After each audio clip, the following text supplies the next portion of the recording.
Very warm welcome to this session about Clariant and generative AI. We're very thrilled to hear more today about Clariant's journey in GenAI and about Clarita. If you're here today and you have not yet built a generative AI application, or you're here and you're already a very experienced RAG user, you are in the right place. Who is presenting today? My name is Simon Payer. I am Miguel Moya, Solutions Architect in Zurich. Hi everyone, I'm Cesar Choco, Head of IT at Clariant. Thank you very much. Before we will hear from Clariant, we will do a deep dive into RAG and into customization. So let's have a look at the agenda. First, we'll talk about customizing foundation model. We will look into how do you do that and why it's important to do that. Next, we will look into some typical use cases for RAG, and we will also tell a bit more how you can use it in your business life. Then we will look into RAG, into the concepts, and demystify all of them. And then we will hear from Clariant about Clarita. So why should we customize foundation model? Probably most of all already had interacted with some kind of foundation model, and we see that they have already a great amount of knowledge. But they don't know anything about your corporal data and about very special data. So why should you customize? The first is to improve the context awareness in responses. Imagine you have a customer service and you have customer asking you questions, and if you add your data, for example, your FAQs, these questions can be directly answered. Or if you have very specific tasks, imagine your finance department. They have to write a lot of text, they have to write a lot of analysis, and you can tune models to do this very specific task. Or if you have a very specific language, imagine you're working in healthcare and you would like to have a healthcare expert which understands your medicines, which understands your machines, and which understands all your tools. You can do that by customizing foundation model responses. So how do we do that? There are several common approaches. They all vary in quality, in complexity, in quality, cost, and time. The first one is prompt engineering. A prompt is always used when a user wants to interact with a foundation model. This is called a prompt. When we do prompt engineering, we are altering this prompt to get a better response back. There are different techniques to do prompt engineering. For example, prompt priming. In prompt priming, you are giving an initial instruction to change the behavior of the response. For example, you can give the instruction only response in 100 words, and then all your responses will only be in 100 words. The next one is retrieval augmented generation, or in short, RAG. RAG can be used with external data to get a better response. When we're talking here about external data, it's external data to your foundation model, meaning it can be corporate data, it can be research papers from websites, or any other sources. With RAG, this data or the prompt is then augmented with an additional context and gives a better result.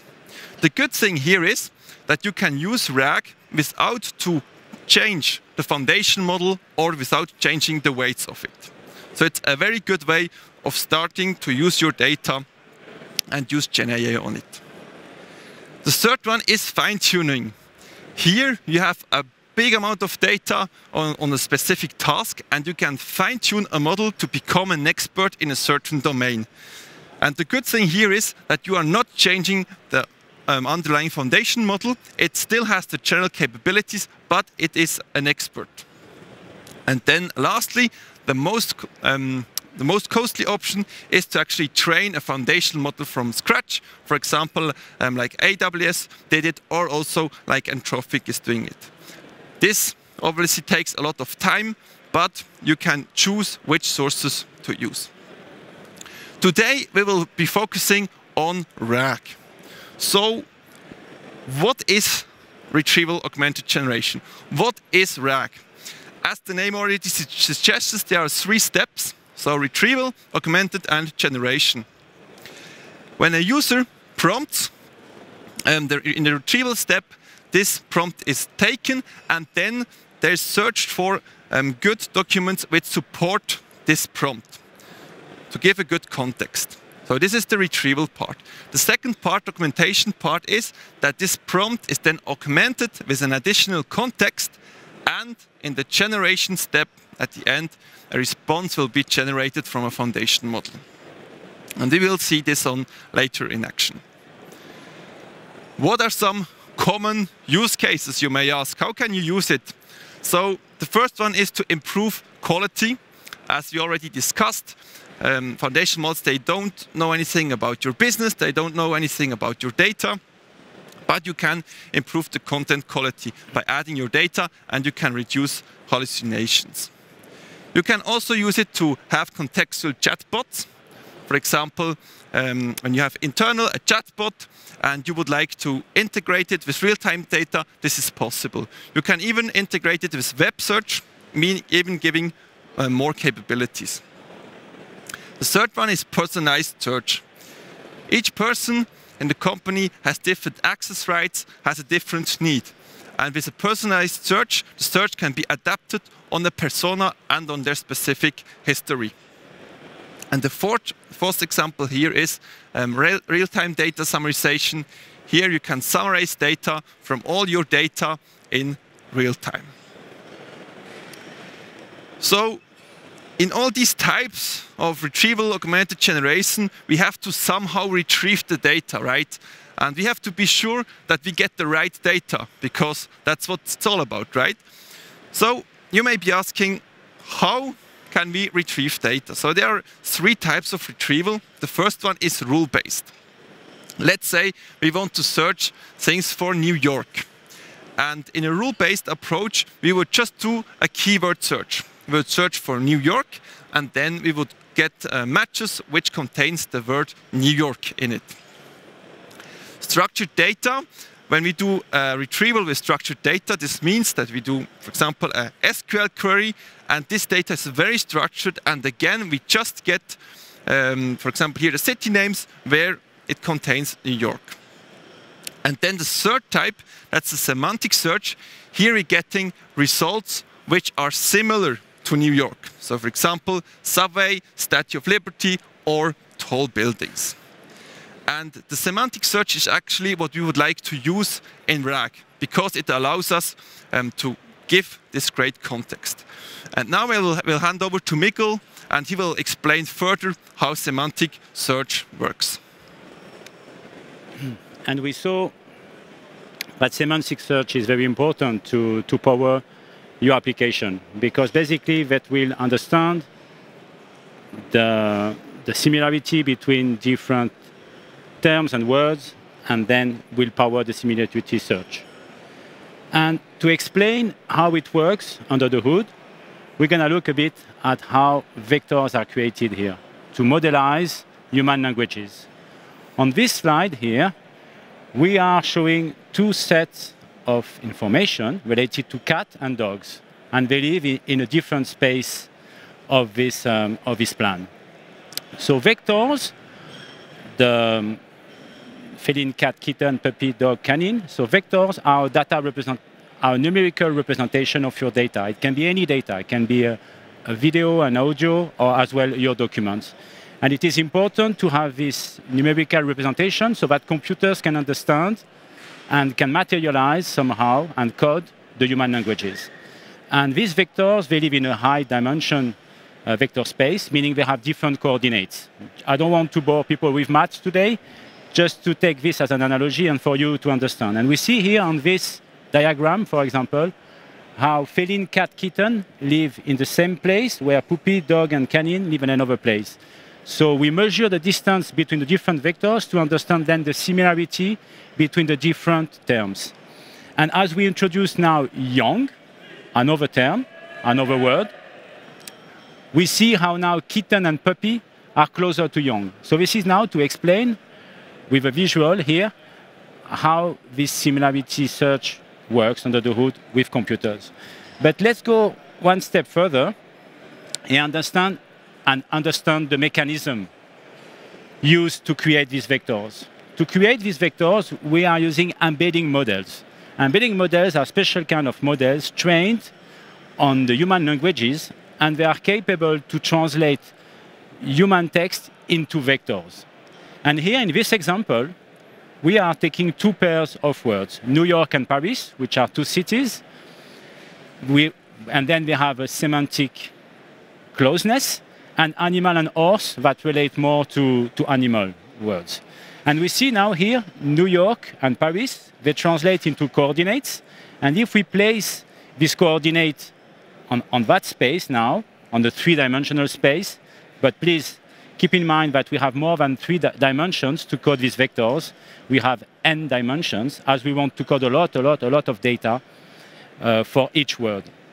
And we see now how New York and Paris are close together with 0.027, close to 0.025, minus 0.011, minus 0.009. So they live together in that space. And now if you look at the coordinates from animal and horse, we see them in another part of the vector space. And that again, that shows you how computers, how the machine is capable to understand the differences between different words in the human languages. Embedding models choice are very important because they can integrate, and they were trained on many languages.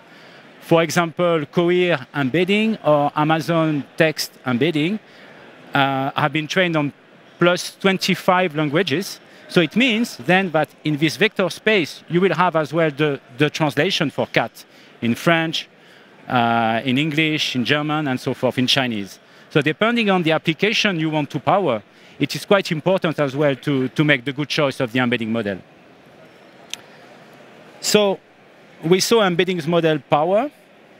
So we saw how embeddings are created. Embeddings is a synonym for a vectorization of the human language. So we have then embeddings that code a lot of information from each word. So even embeddings are essential for RAG because we will be using them at the three stages of RAG, at the retrieval, the augmentation, and the generation. The retrieval, because we're gonna make some search from the we're gonna make some search in the vector stores, and I will show that later on. And because once this information has been retrieved, we will augment it to our initial prompt of your end user using the app. And finally, that will translate into a response. We will generate a response with a large language model, the type of Cloud 3 or Mistral or Jurassic models. So we see now how they power RAG, the embeddings. Now, let's move a bit forward, and let's look at RAG into action. So before you build your application for your business, for your functions, you need to understand, and you need to understand which data you want to present to this app, and which data you are going to use to augment the knowledge of the large language model, as Simon explained earlier. So this is why on the bottom right, here you have the data sources. You will then have to choose the data sources you want to present to the model and to vectorize in the vector store. They can be, for example, your file systems, like SharePoint Online, or maybe on-site file system. Could be your tables, CRM tables, SAP tables, your customer tables. Can be as well external content like web pages, websites. Indeed, actually, with Clariant, we have come across all these requests actually to ingest this kind of data, because Clariant was interested, and Cesar will show it afterwards, in the different assistants they have built, how the choice of different data sources was very important, because this is your secret, this is your data, this is the thing you want to work with and to offer to your functions in the company. So once this data ingestion workflow is set, and basically what we are doing, we are taking the data from the different data sources, we are chunking the data in pieces, not too big, not too small, good enough for the embedding model. And there are certain characteristics here and certain architecture choice to make. But once this data has been chunked, it's now going through the embedding model that will create the vectors, as I explained before. And all our data is now vectorized. And now we are ready now to ask questions through the RAG mechanism and retrieve some context. So let's see now that into action. Let's imagine, for example, by the way, that you have your marketing department wanting to integrate lots of data from your customer databases, from the previous campaign they did, from their SharePoint Online, because they are storing all previous PowerPoint, but they have as well a list of location, different diverse data sources, I would say. And they would have already vectorized that. And then they are building now an assistant for the team. And the team wants to create, for example, a new, let's say, marketing campaign for an event in September, name it. And then, so the marketing assistant will then open the assistant, will open, the chatbot, for example, the generative application you have built, and then we'll prompt. We'll ask, OK, please, dear bot, please help me writing a summary, or maybe please help me finding a good name for this event based on what we have done in the past. So based on what we have done in the past, based on information you have in your company. And this is then, this user input is sent first to the embeddings model, to the same embeddings model you use for the data ingestion. And this is important because then now a vector is going to be generated from this prompt. And this vector is then being compared versus the vector store, against the vector store to find closest vectors. And here we go. Now we are retrieving context which are matching the closest possible to what the user is looking for. And this is the first phase of RAG. This is the retrieval part, now depicted in this diagram. The second part then, once we have the context, and maybe we have retrieved references to PowerPoint, maybe we have retrieved information about former customers we didn't invite in the past in our marketing campaign, or we have a database, we picked that. So we are retrieving context, and then we augment it with the user input. And then it gives us a prompt augmentation. This is the second phase of RAG, the augmentation. Once this prompt has been augmented, now we pass it to a large language model. And this is where now the large language model, with all its reasoning, its capability to help us in this problem we are submitting it, is going now to elaborate a response with the additional context that will help our marketing assistant here. So the choice here of the large language model is very important too. With Clariant, for example, we have worked very much with Anthropic, and we started the journey 12 months ago, or even 15 months ago, with Claude 2.0. And then we went further with Claude 2.1, and then Claude 3, and then Claude 3.5. And then even Clariant implemented some evaluation process to see how the responses will be better and better. Not only because we were retrieving the data, but also because the model was capable to craft the responses.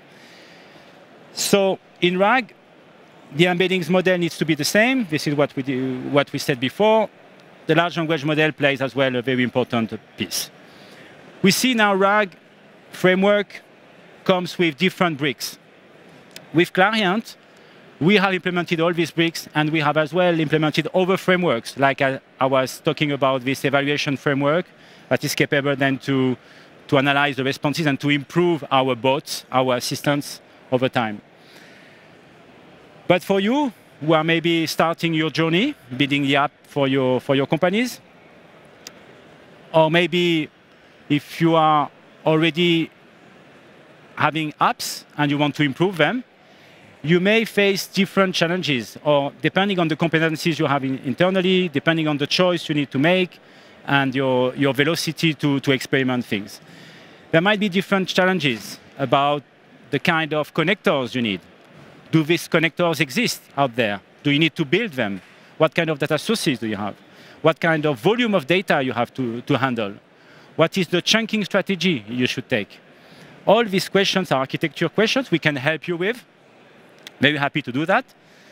And we came up with a solution in December 2023 at reInvent, where we launched Knowledge Bases for Amazon Bedrock. And this is basically a fully managed framework end-to-end for RAG that gives you the capability to start quickly a RAG, connecting to your corporate data or external data sources, as I said earlier, in a secured way, in a controlled way, with certain easiness.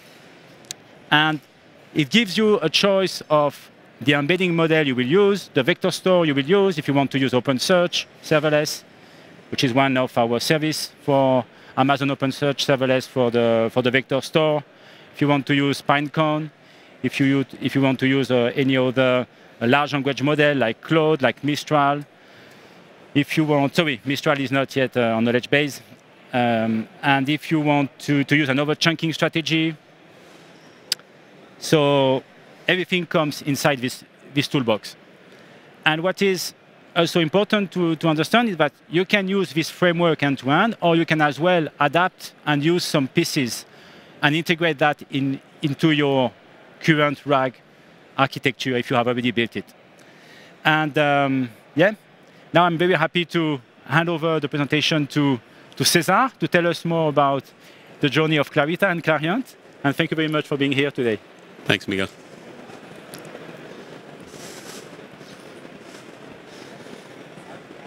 Generative AI is going to transform how we work. Today, I'm going to tell you the story of how we are driving this at Clariant, how we are tackling this amazing opportunity. Clariant is a global specialty chemicals company. We come every day to work to deliver greater chemistry for people and the planet. We do this by working across many industries all around the world with our customers to identify where we can innovate with sustainable solutions that help them, our customers, and their customers. Most of the times, us as consumers.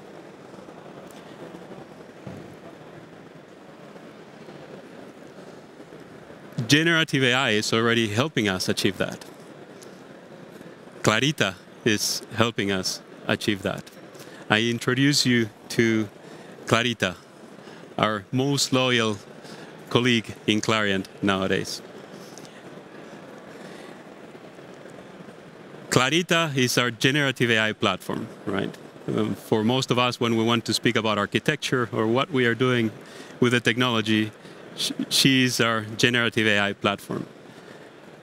For my colleagues at Clariant, Clarita is a colleague who's there to help any time of the day, 24/7, even willing to take a call for help in the middle of the night or on the weekend without complaining about it.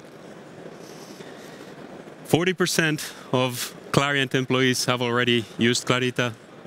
More than 30% come and use it every month.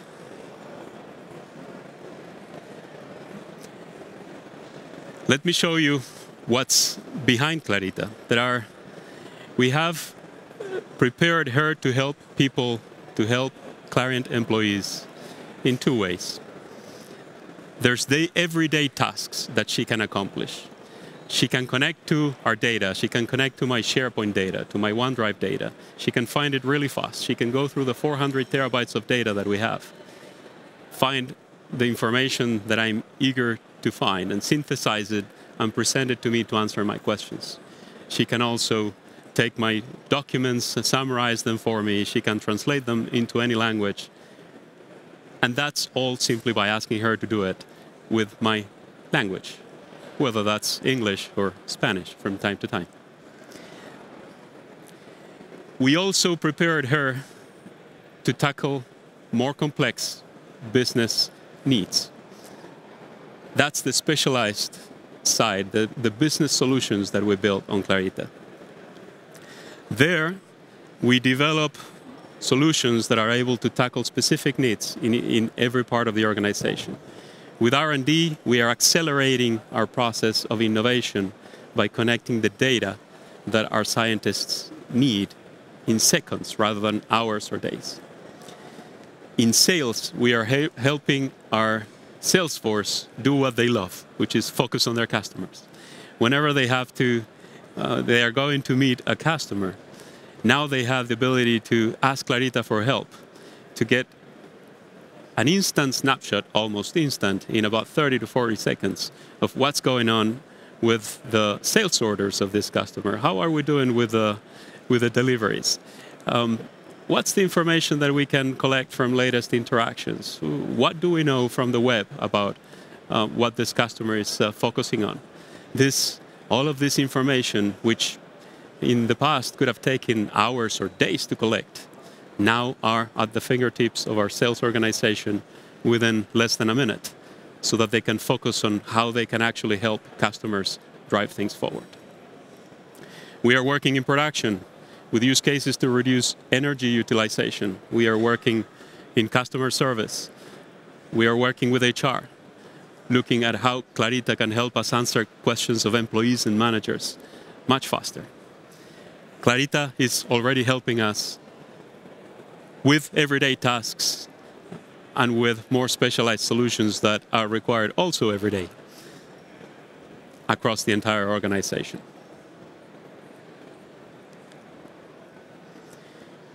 It was an exciting and pretty fast journey, and I want to share it with you because it can give some of you who might be starting it or who might be in the middle of it an idea of how this could actually play out. The buzz started in November. OpenAI came out with the first model, and everyone started to talk about generative AI. The discussions for us, the more concrete discussions, began in March last year. That's when we started looking at what the potential could be. We still had no idea of what generative AI could do until we tried it. We didn't know 1% of what we know today, but we saw the potential. And that potential, we saw it together with our executive team, and we saw it across the entire organization. We very quickly, between March and June, organized discussions internally, externally, with people who were working on this, and organized ourselves. In June, we built the first cross-functional team with people from IT, with people from corporate strategy, with colleagues from the business units, colleagues from other functions, to look into how we could, what the shape of this opportunity could be.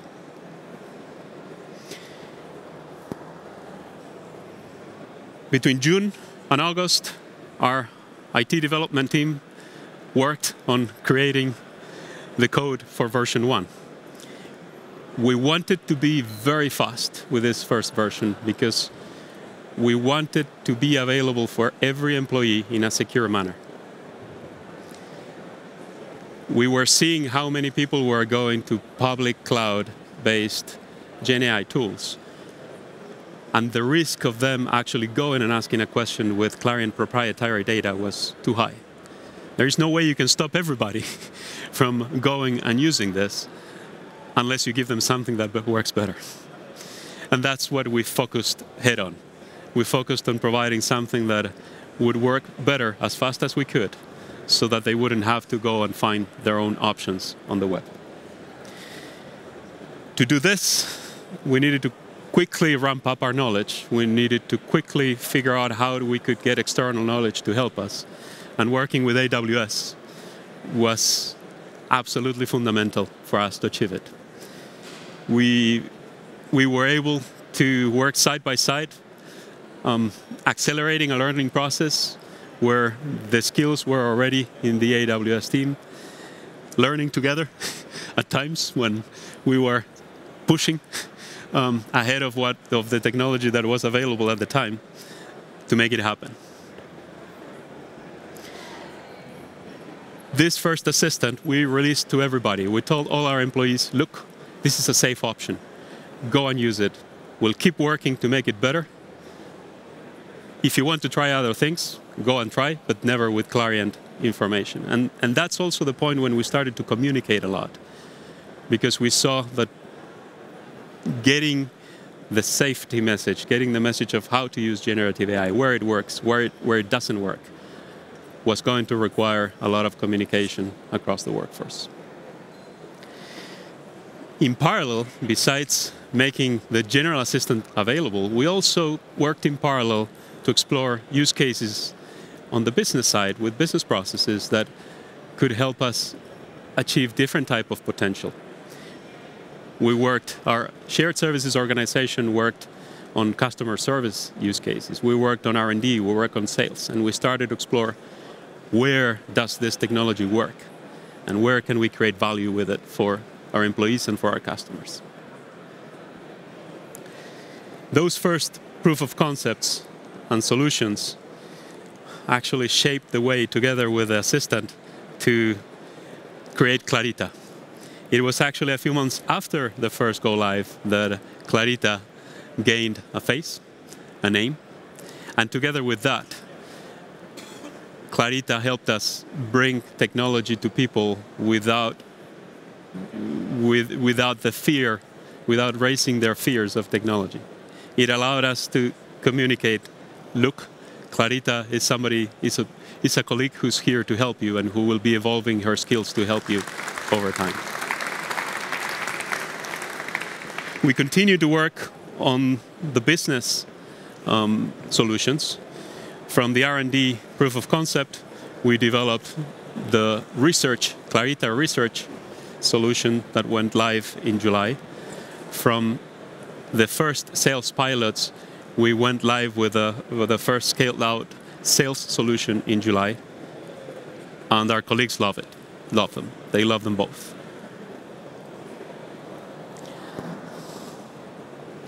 A few core principles guided us through this way. I showed you discussions started in March last year, first go live in August, more go lives until July, until 6 weeks ago, and we'll keep going live. Actually, with the Clarita Assistant, we keep going live every 2 weeks. Every 2 weeks, we bring new functionality to the platform. We decided that we were going to start early because the opportunity, the potential was so big that there was no way we were going to miss this. But also that there was a lot, this was a learning process that we needed to learn along the way, and there was no way we would be able to have a perfect solution very fast.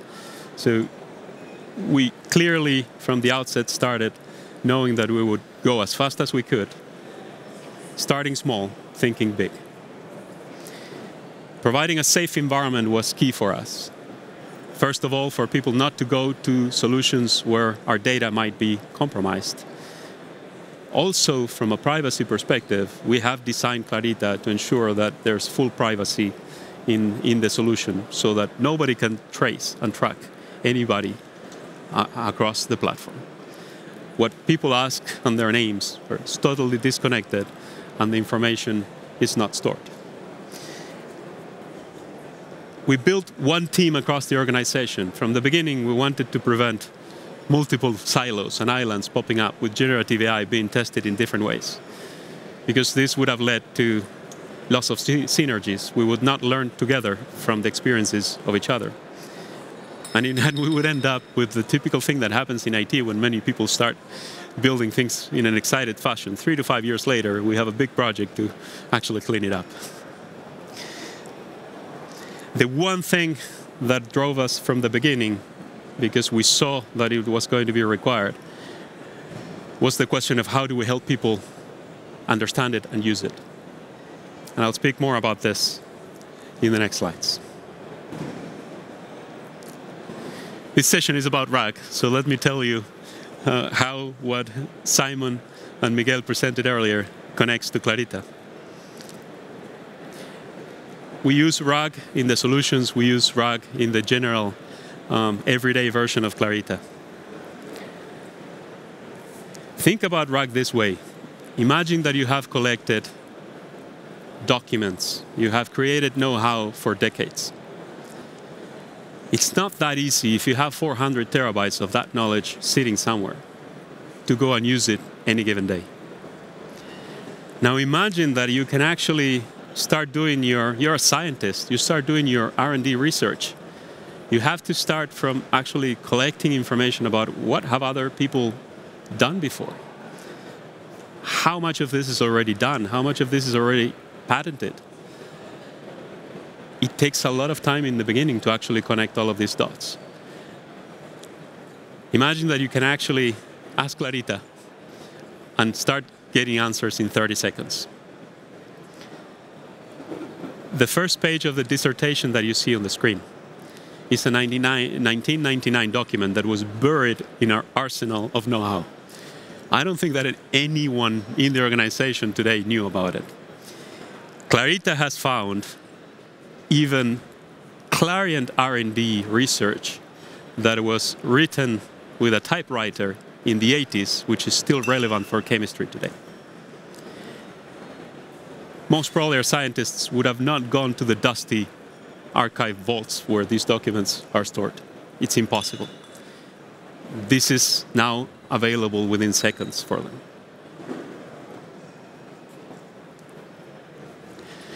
How do we achieve this? We have connected our SharePoint sites, which contain most of our know-how, most of our data. We have connected our intranet and our internet presence so that Clarita knows as well about Clariant and what's going on at Clariant. And we have connected our document management system. We also build the capabilities to connect web pages, websites, any document that we want to ingest.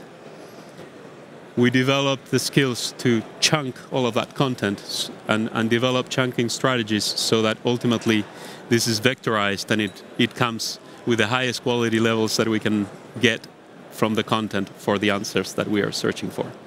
And we put it in Amazon OpenSearch. Once we have done that, once we have ingested the content, we can start using Clarita. We go to Clarita and we ask a question. Clarita, nicely, always with a smile, takes the question, says that she's willing to help, and goes to our orchestration layer. We built this orchestration layer on Amazon, on AWS services, Amazon Lambda, and LangGraph. And the orchestration layer calls agents and uses our vector database. It calls agents to get the most intelligent answers that we can get for the context of the question. It goes to the vector database to retrieve the most relevant information that it can find based on what the question or the request is. We put it all together. The user query, our prompt engineering, wrapping it, the context that we just retrieved, and we give it to Bedrock and ask Bedrock to go and send it to the models that we are using.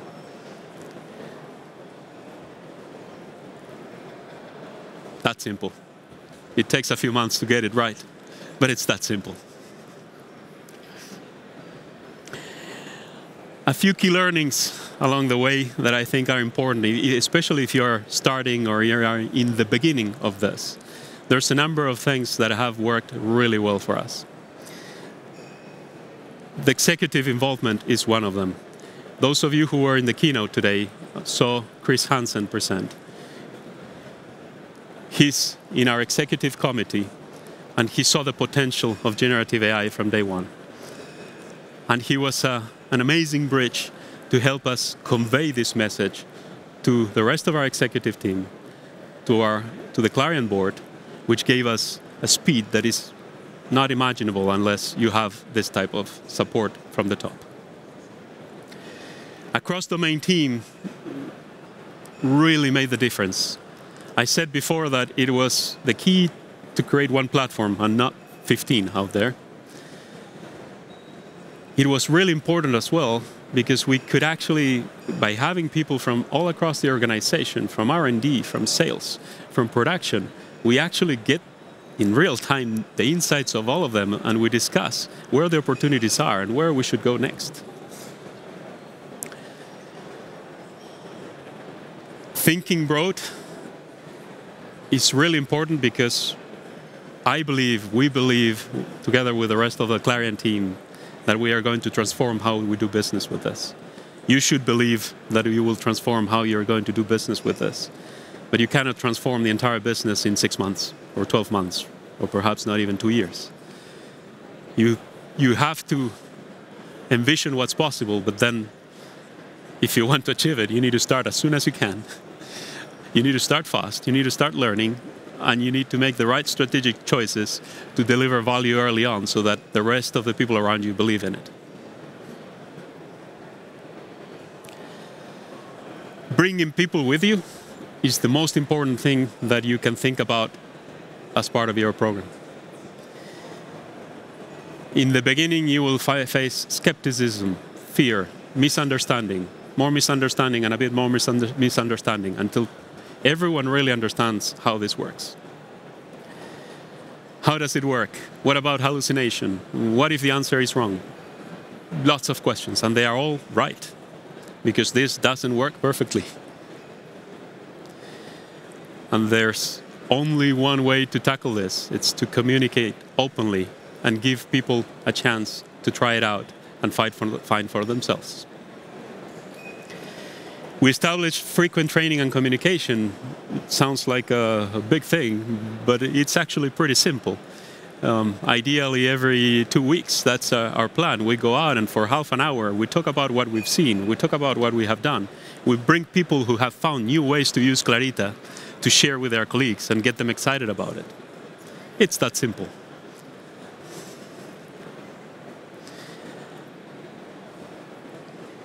And in doing so, something that I recommend is that you prepare people to have a different mindset for this technology. It doesn't work 100% of the times. It doesn't. Even after working on quality, it doesn't. And you need to be really careful what you use it for. We have told everybody from the beginning, Clarita is there to assist you. The decision is still made by the human. You need to be especially careful if you expose it to customers, because managing the mindset of the customer, of course, is more sensitive and more complex than managing that of our own colleagues and employees. But that's what you need to work on, because it's not going to work perfectly. We have cases where we test and we have developed automated testing to continuously improve. We test and we might get 60–70% quality results. And you discuss this with a scientist, and I've seen the face, right? They will look at me like, you go back, work on it, and come back. But it's not that simple, because we know that it's going to take a while, and even 2 years from now, maybe we don't get to 99% quality, right? But if you approach it with a different mindset, if you say, look, it's true, 20% of the times, this will not work. So how about doing this? If today you are performing a certain task, and it takes you 2 days or 8 hours, and with Clarita, 80% of the times, you can do it in 2 minutes. Why not? Why not accelerate? Why not increase the quality of what we do for 80% of what we are doing, and be as fast to not use it whenever it doesn't work? And as people adopt this mindset, we are seeing how much better they get at using the technology, and they come back and tell us how much more and how much better quality they can deliver to our customers.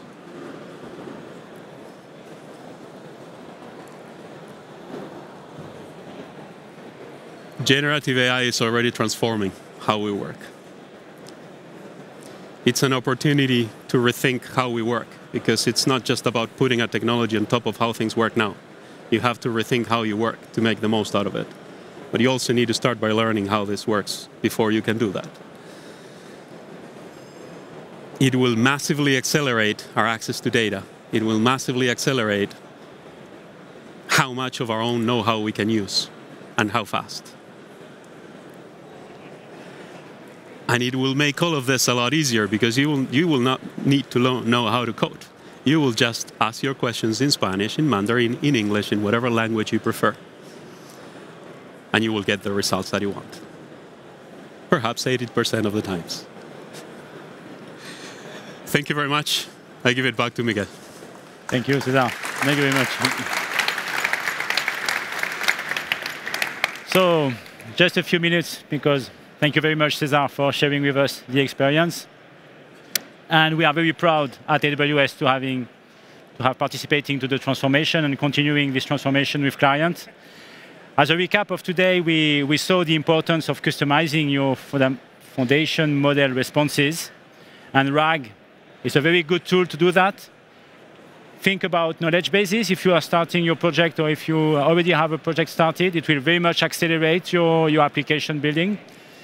We heard about Clarita, nice assistant that's going to change how Clariant employees work. If you want to continue the adventure, you can go online, check the Bedrock knowledge bases documentation, as well as GitHub repository. Take a chance for 7 days Skill Builder free account on AWS. Skill Builder, yeah. This is great. Lots of content on AI/ML. We stay in touch. We are just here, just nearby afterwards if you have questions. And we can connect via LinkedIn for sure. And please take us a favor to fill up the form, the survey. Tell us how we performed, what you liked, what you disliked. Very looking forward to your feedback. Thank you very much for today. Thank you.